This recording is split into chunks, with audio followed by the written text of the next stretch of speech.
ಗೊತ್ತಾದ್ರೆ ನಮಗೆ ಆಪತ್ತು. आज इधर है, कल कारवार में देखेंगे.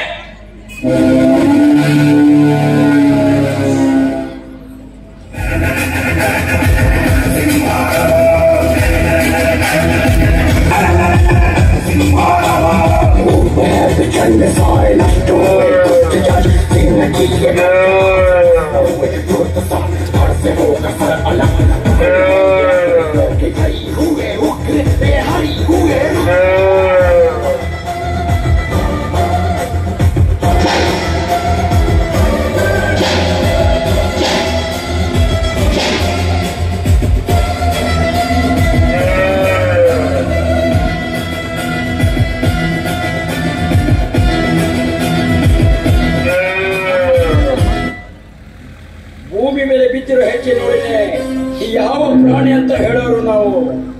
ಅದರಲ್ಲಿ ನಮ್ಮ ದನಕರನ್ನು ಕೊಯ್ದೋದ್ರೆ ನಾವು ಬಿಡ್ತೀವಿ ಬದ್ಮಾಶ್. ನಿನಗೆ ಇದೇ ಸರಿಯಾದ ಶಿಕ್ಷೆ.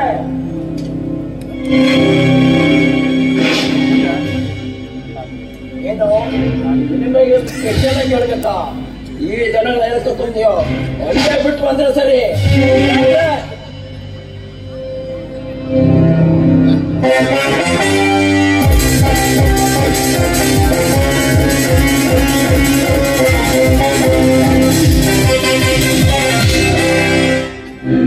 ಓಂ ದ್ರಷ್ಟಂ ನಮಸ್ಕೃತ್ಯ ಗುರ್ಯಾರ್ಚೈವ ಪ್ರದಕ್ಷಿಣಂ ಪ್ರದಕ್ಷಿಣೆ ಕೃತಾತೇನ ದೀಪ ವಸುಂಧರ.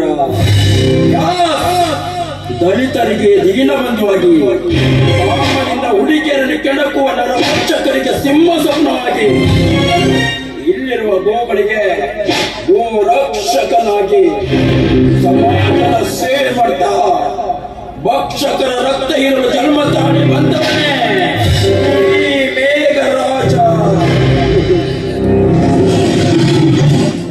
ನಾಡಿನಲ್ಲಿ ಸಿಂಹ ರಾಜ ಆದ್ರೆ ನಾಡಿನಲ್ಲಿ ನಡೆಯುವ ಕೆಟ್ಟ ಕೆಲಸವನ್ನು ಬುಟ್ಟಿ ಹಾಕೊಳ್ಳುವ ರಾಜನೇ ಈ ಮೇಘರಾಜ.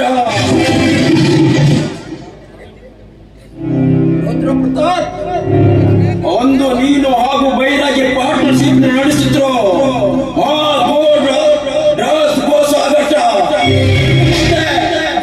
ನಿಮ್ಮ ಕಳ್ಳಾಟವನ್ನು ಮೆಟ್ಟಿ ಹಿಡಿದು ನಿಮ್ಮ ಚೊಟ್ಟ ಕೊಟ್ಟಕ್ಕೆ ಈ ಮೇಘರಾಜನ ಎಂಟ್ರಿ ಬಂದಾಯ್ತು ಕೊಂಡ್ರ. ನೀವು ಹೋದ ಕಡೆಯಲ್ಲಿ ನಿಮ್ಮ ಚಾಪನ್ನ ಮೂಡಿಸ್ತಾ ಇರ್ಬೋದು, ಆದರೆ ಅದೇ ಚಾಪನ್ನ ಹರಿತವಾದ ಚಾಪನ್ನ ಹಿಂಚಿಗಾಗಿ ಕತ್ತರಿಸಿಲ್ಲ ಅಂದ್ರೆ ನಾನು ರಕ್ಷಕ ಮೇಘರಾಜನಲ್ಲ ಕಣವು, ಮೇಘರಾಜನೇ ಅಲ್ಲ. ಒಂದು ಪುಣ್ಯ ಕೋಟಿಯ ಕಥೆಯನ್ನು ಕೇಳಿ ಜನರ ಕಣ್ಣಲ್ಲಿ ಕಣ್ಣೀರು ಬಂದಿರ್ಬೋದು, ಆದರೆ ಅದೇ ಪುಣ್ಯ ಕೋಟಿ ದನಗಳನ್ನು ಕೊಂದು ಮಾರಾಟ ಮಾಡುತ್ತಿರುವ ನಿಮ್ಮಂತ ರಾಕ್ಷಸ ಕಣ್ಣಲ್ಲಿ ರಕ್ತ ಬರುವ ಹಾಗೆ ಮಾಡಲಿಲ್ಲ ಅಂದ್ರೆ ನಾನು ಆರಾಧಕ ರಾಜ ಮೇಘರಾಜನೆಲ್ಲ ಕಂಡ್ರು, ಮೇಘರಾಜನೇ ಅಲ್ಲ.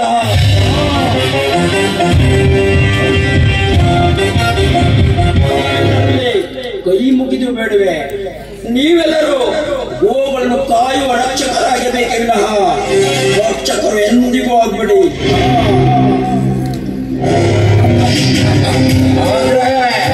ಅದರ ರಿಯಾಲಿಟಿ ನಾನು ತೋರಿಸ್ಕೊಡ್ತೀನಿ.